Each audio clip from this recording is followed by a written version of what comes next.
It's another day, which means another opportunity to arm yourself with the right information to succeed in life. Between the pages today, we continue to roll back the tapes and zoom in on transport and mining performance last year, plus a few timely reminders about earthquakes. I'm Adrian Atkinson, and this is Jamaica Magazine. There's much more in store for you inside these covers. Stay with us. In 2018, the Ministry of Labour and Social Security continued efforts to create jobs and protect vulnerable citizens amidst a climate of continued economic recovery. Watch Jamaica Magazine on Wednesday, January 23, as our Year in Review series continues with a look at activities in the Labour and Social Security portfolio, supporting the growth agenda.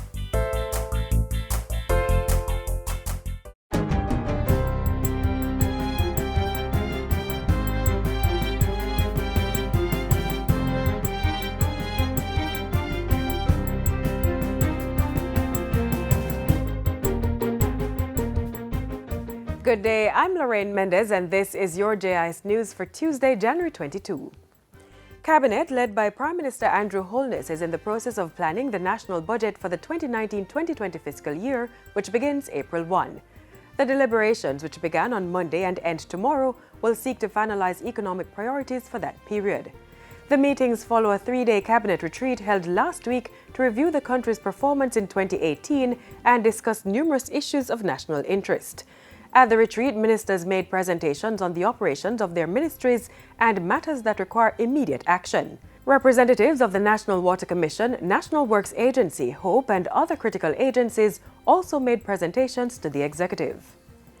The Office of Disaster Preparedness and Emergency Management, OPM, says it will be stepping up its public education campaign to foster a culture of earthquake preparedness and response among Jamaicans.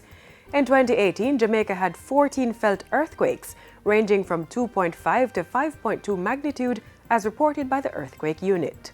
We want to incite the nation into action for the occurrence of earthquakes or tsunamis at any time. We want to indoctrinate you into preparedness for response during and after an earthquake. The agency's Director General Major Clive Davis was speaking at the launch of the Earthquake and Tsunami Awareness Campaign recently. He said the strategy would include engaging the business community as well as special activities across all schools. This will be in collaboration with parish disaster coordinators and committees from municipal corporations, government ministries, and agencies. January is used by OPM to reinforce the need for earthquake safety and awareness. The Global Tourism Resilience and Crisis Management Center will be officially opened on January 30 at the Montego Bay Convention Center. The announcement comes from Tourism Minister Edmund Bartlett, who was speaking at a recent JIS think tank. The center, which is based at the University of the West Indies, Mona, is charged with assessing, forecasting, mitigating, and managing risks related to tourism sustainability. Minister Bartlett says it will focus on the various factors that may cause disruption to the sector, including natural disasters, terrorist attacks, cybercrime, and economic crises. These are real concerns, and when that happens, it does not only cause disruptions, but it causes dislocation, and it throws economies into a tailspin. Now, why is tourism so concerned about this and these disruptions? Because of the vulnerability of tourism. The hard cold facts are that we are the most resilient industry in the world, but we are the most vulnerable too. And so we have to build resilience within the sector to deal with these outcomes of our vulnerability. But more importantly, to recover quickly, and tourism has that ability. The Global Tourism Resilience and Crisis Management Center has been operating on a pilot phase since 2017. The Education Ministry, through the National College for Educational Leadership, has adopted a more advanced technique of training principals and school leaders. It's called Blue Ocean. Principal Director of the college, Dr. Tanisha Ingleton, says the Blue Ocean perspective eliminates competition by focusing on uncontested market spaces, which makes competition irrelevant. We have moved away from having traditional training programs to customized capacity building. So we're into co-creating, where our principals tell us exactly what it is that they need to develop, and we sit with them and craft the program of their need. That is Blue blue ocean. Dr. Ingleton was speaking at a recent JIS think tank session. Educational leaders are urged to use the Blue Ocean method to re-image and retool their programs and initiatives for greater impact on Jamaica's education system. Dr. Ingleton says the college is targeting the entire educational leadership landscape, including the school system from primary to tertiary level, the ministry and all its agencies, and other stakeholders such as parents, board chair, and anyone with a vested interest in education. And finally, Cabinet has approved official funerals for 2 former government ministers. They are former Minister of National Security and Trade Unionist Dwight Nelson and former Minister of Tourism Donald Frank Mackenzie Pringle.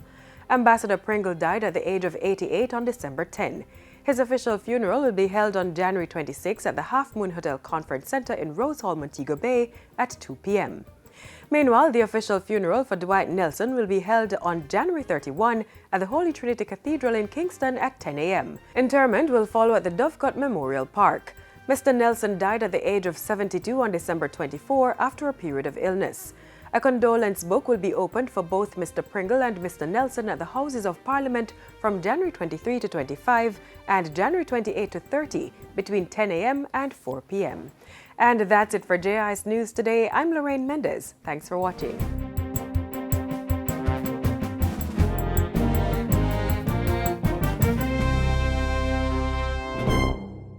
Ground broken for several new markets. Fire services get needed equipment and trucks. Brand new garbage trucks added to the fleet. The Ministry of Local Government and Community Development Year in Review 2018. Mosquitoes will breed in containers that hold water. Tightly cover water storage containers such as drums, buckets, and tanks, or cover the water surface with cooking oil. Punch holes in all tins, plastic containers, and boxes to prevent the collection of water before disposal. Cover old tires or fill with dirt. Scrub all vases once per week to remove mosquito eggs and dispose of garbage by placing in plastic bags. Do your part to prevent mosquito breeding. A message from the Ministry of Health. Coming up, the official whereabouts of Prime Minister Andrew Holness during the past week.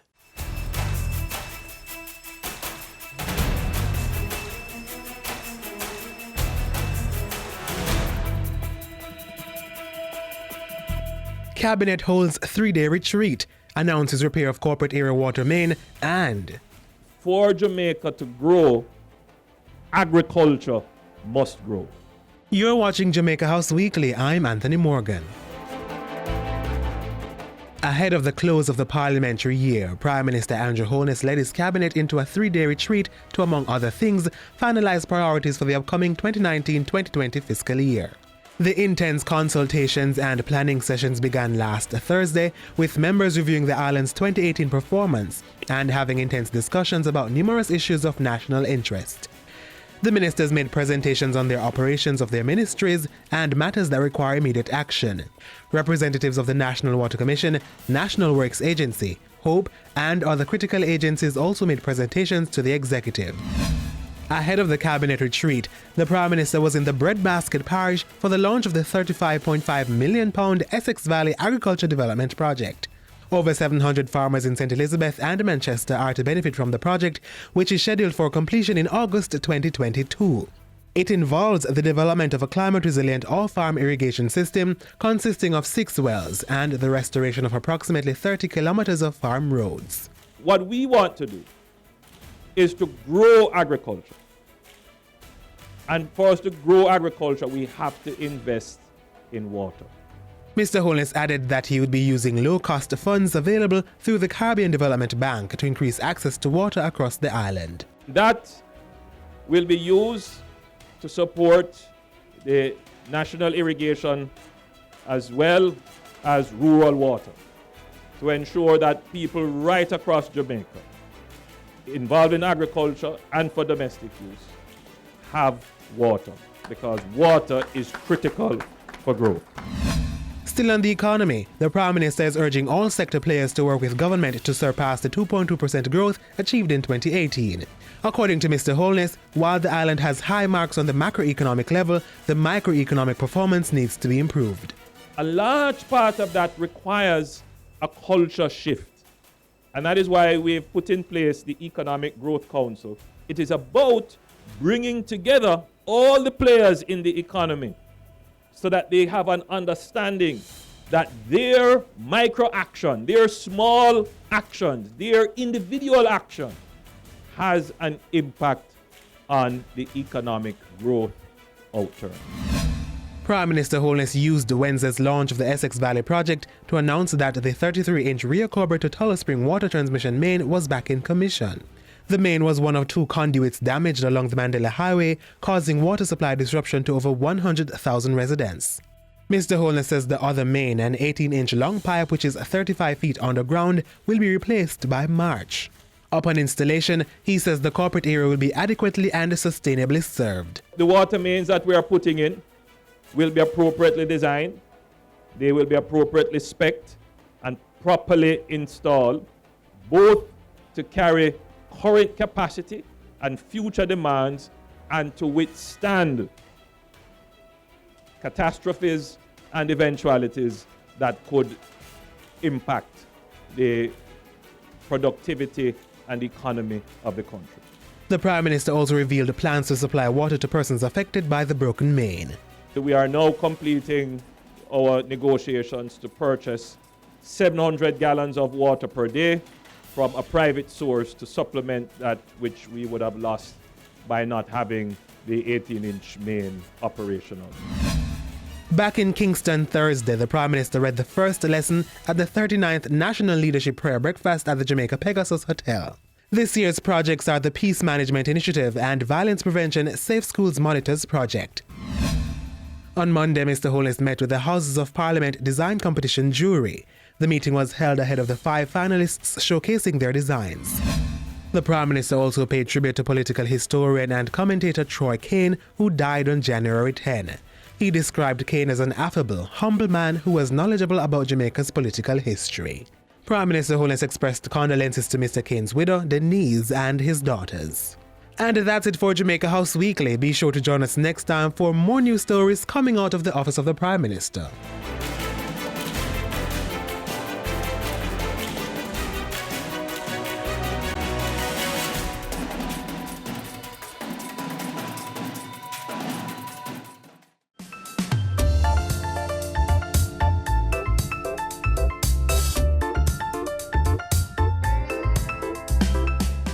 Next, major achievements in the area of transport and mining in 2018.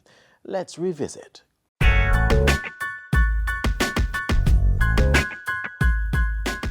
The Transport and Mining Ministry loaded the bus, started its engine, and rolled out its plans for 2018 and worked assiduously towards achieving them. We saw roadworks, airports improvement, laws being passed, and portfolio responsibility transitioning from Mike Henry to Robert Montego in March. We're one more year ahead, but now a look back at the one that was.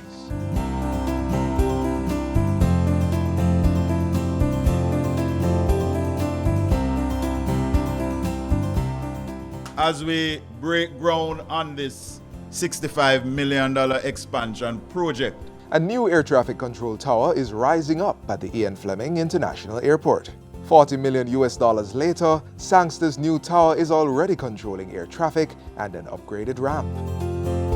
It is only fitting that the third largest airport in the region be equipped with the best technology to match that of other airports, to effectively and efficiently carry out its functions. And Norman Manley International Airport operation was divested to Mexican company Grupo Aeroportuario del Pacifico, GAP. But allowing the competent skills to take over the asset, to manage the asset, and to take the risk unlocks a new world of opportunity for our airport.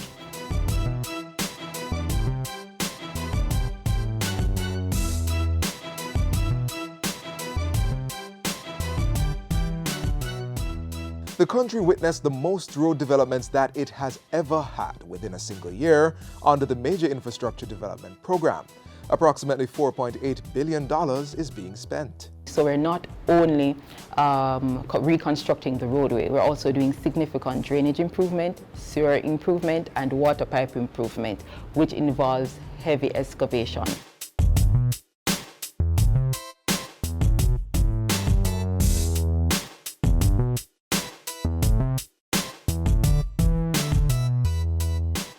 The House of Representatives and the Senate passed the long-awaited new Road Traffic Act that will introduce heavier fines and penalties for breaching the road code. Provisions in the Principal Act which set out the principles of law, while the substantial operational details will be placed in the regulations. Parliament's lower house also passed the Ballast Water Management Bill to protect the island's aquatic environment. Mr. Speaker, Jamaica gets approximately 2,400 ship calls per year, and that is increasing. And each time a ship comes, you are at risk of being contaminated.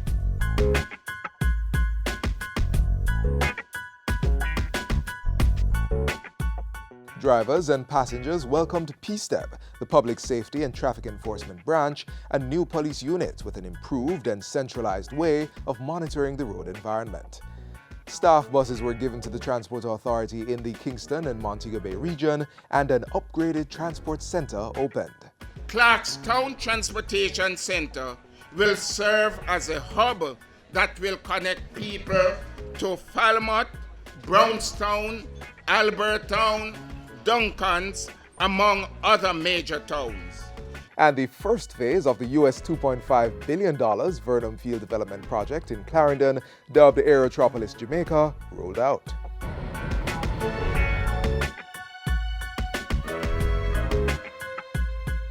The first cargo of alumina produced by the Alpart refinery in St. Elizabeth under its new Chinese owners GISCO left the island for China. And what we are witnessing today is a prelude to a scale of investment never before seen in this industry.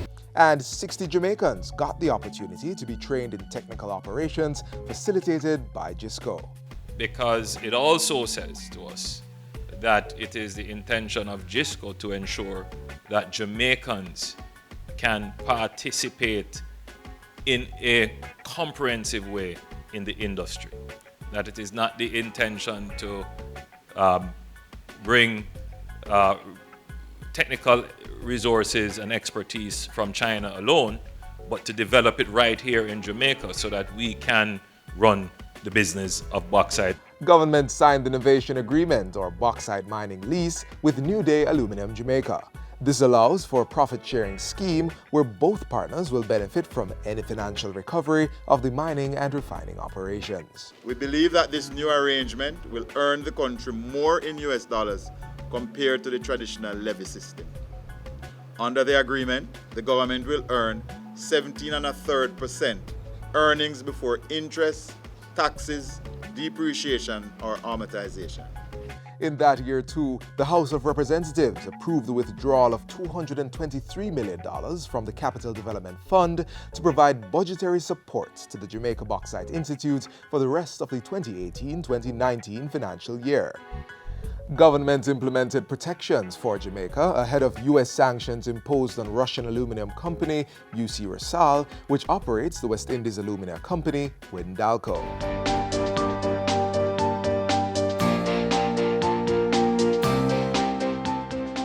And those were just some of the accomplishments in 2018. The Ministry of Transport and Mining.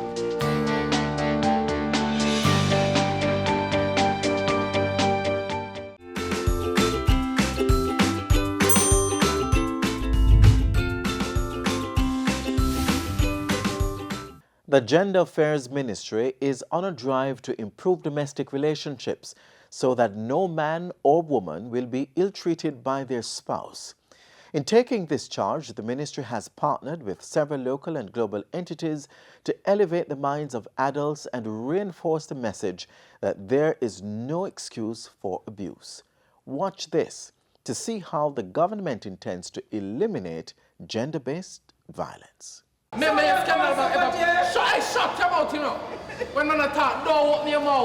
It is no secret. Jamaica experiences reports of domestic violence. Sometimes him beat me in front of the picnic them. There is no excuse for abuse, and the government has implemented a plan with the hope of beating domestic violence out of the country.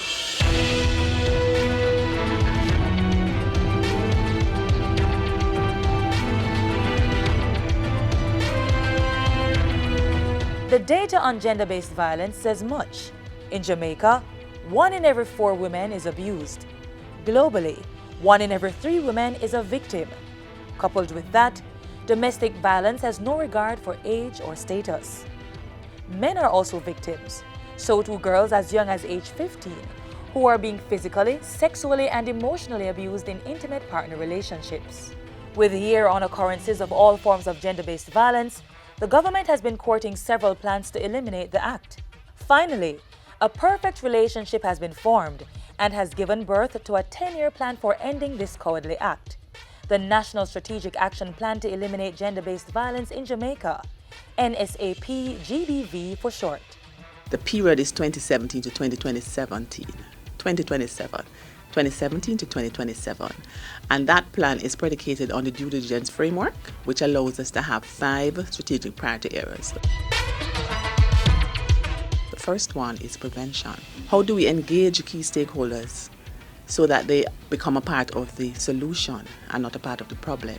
A major component of the prevention strategic area is the implementation of a No Excuse for Abuse social media-driven campaign.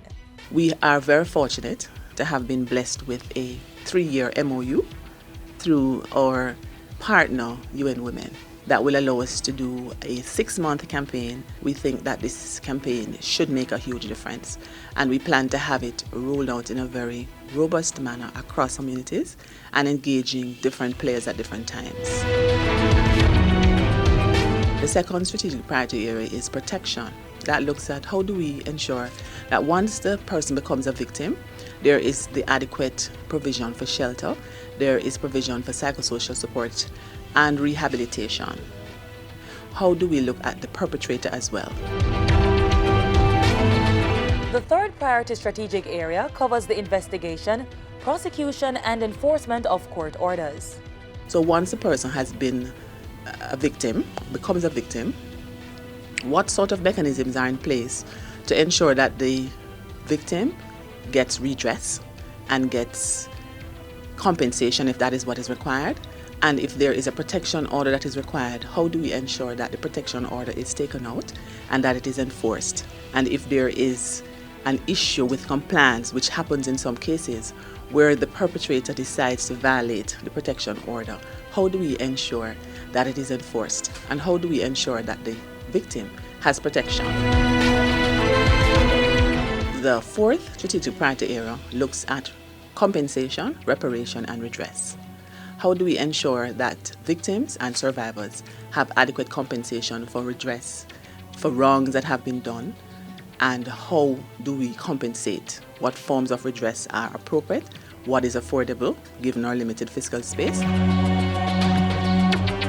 The fifth and final strategic priority area is data collection and the systems by which we have a management of data. Gone are the days where persons talk from their heads about gender-based violence, because we now have a survey findings, a set of survey findings that's put together in a report. It's called the Women's Health Survey, and that survey for us is very important. Released in 2017, the Women's Health Survey was conducted by the Inter-American Development Bank, UN Women, and the Statistical Institute of Jamaica.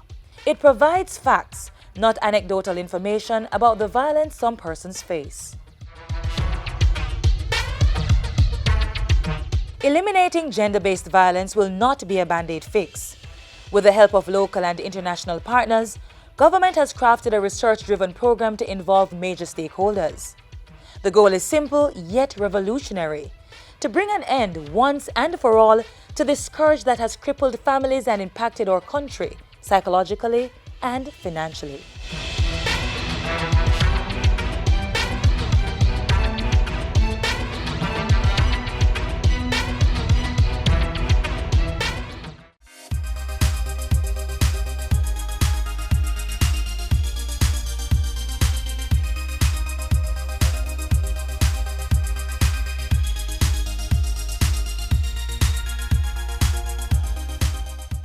The Office of Disaster Preparedness and Emergency Management, OPM, is embarking on a campaign to educate children on how to respond in the event of an earthquake.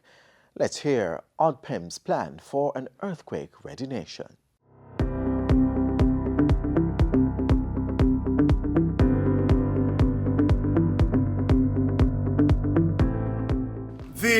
world experienced a total of 14,078 earthquakes of magnitude 6 and above during the calendar year 2018.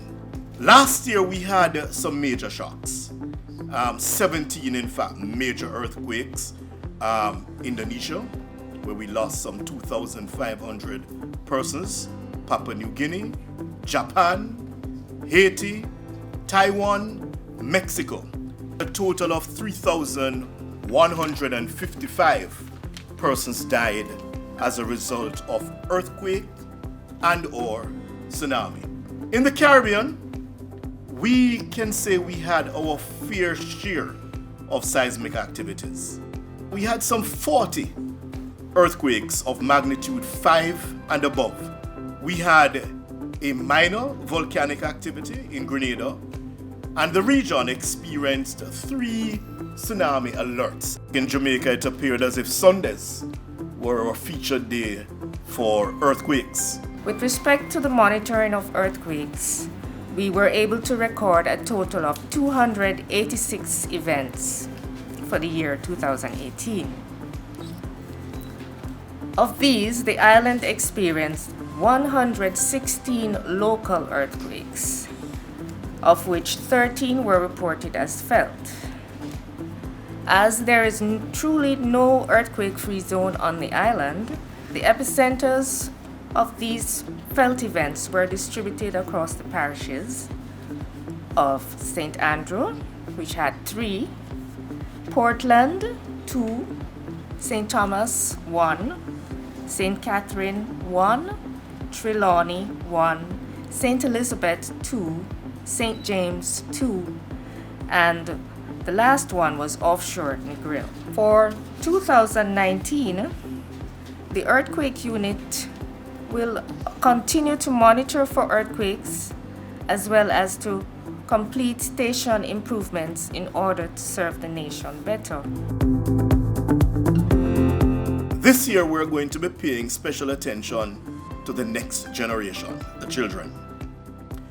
Therefore, the OPM will mount a special activity across every school in the nation.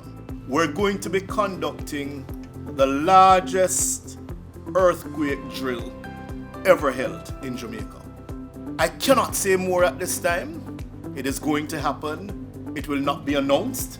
But one thing we are sure of is that just about every school across the nation is going to be responding in an earthquake drill to remind us that yes, they know what is required, and if or when we should have that shock, they can do it without even thinking.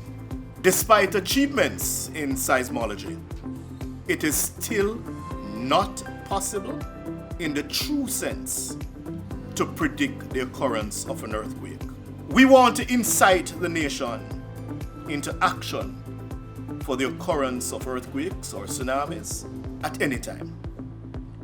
We want to indoctrinate you into preparedness for response during and after an earthquake.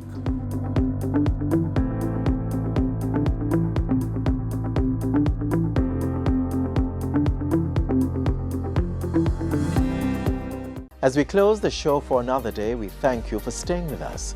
Please like, share, and visit our webpage and social media platforms. And do join us again tomorrow when we'll do this all over again right here on this station. Until next time, I'm Adrian Atkinson. Do take care. This has been Jamaica Magazine.